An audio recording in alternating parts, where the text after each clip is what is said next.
Dans cette vidéo, nous allons expliquer les différentes sons et lettres qui peuvent être différenciés phonétiquement et qui sont caractéristiques d'une langue donnée.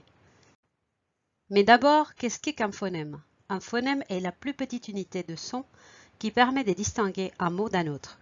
Par exemple, le P dans le mot chapeau ou le A dans chat.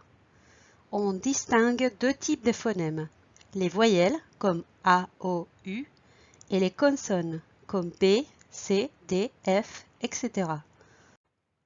Lorsque nous parlons de phonèmes, nous faisons référence au son de la parole d'une langue. Lorsque ces unités de son sont écrites sous forme de lettres, on parle alors de graphème.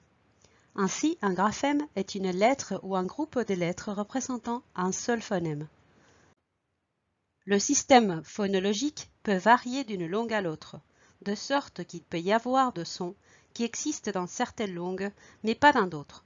Par exemple, le système de voyelles peut changer d'une langue à l'autre. Certaines langues ont peu de phonèmes vocaliques, comme l'espagnol qui compte 5 voyelles, tandis que d'autres ont un système vocalique beaucoup plus étendu, comme l'anglais qui en compte 12 et le français qui en compte 16.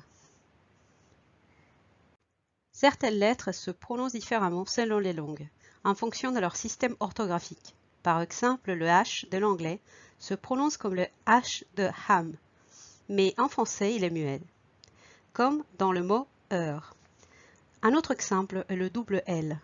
En anglais, il se prononce comme all, comme par exemple dans le mot hill. En français, il peut se prononcer L comme belle ou I comme fille. Des comparaisons peuvent être faites entre les lettres et le son de la langue maternelle des élèves et la langue de l'école pour identifier les différences et les similitudes entre les deux langues. Il existe également des sons qui n'existent pas dans toutes les langues.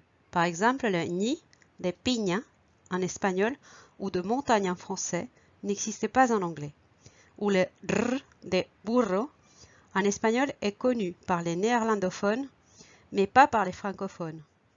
Un son habituel qui existe dans la langue anglaise est le the, comme dans le mot mother ou weather. Seuls 8% des langues du monde ont ce son. Là encore, une comparaison peut être faite entre la langue maternelle des élèves et la langue de l'école en demandant si un son existe ou non dans la langue maternelle de l'élève. Les langues asiatiques utilisent souvent des méthodes de transcription dans l'alphabet occidental, ce qui peut constituer une ressource intéressante pour l'apprentissage de la langue. Un exemple de ces méthodes, c'est le pinyin, qui est une transcription des caractères chinois en alphabet latin. Un autre exemple est la transcription APA, International Phonetic Alphabet, utilisée en arabe. La comparaison du système phonétique de la langue maternelle avec la langue utilisée à l'école peut stimuler l'alphabétisation des enfants nouvellement arrivés dans la langue de scolarisation. Pour plus d'informations, voir la section sur l'alphabétisation sur les sites web d'Edina.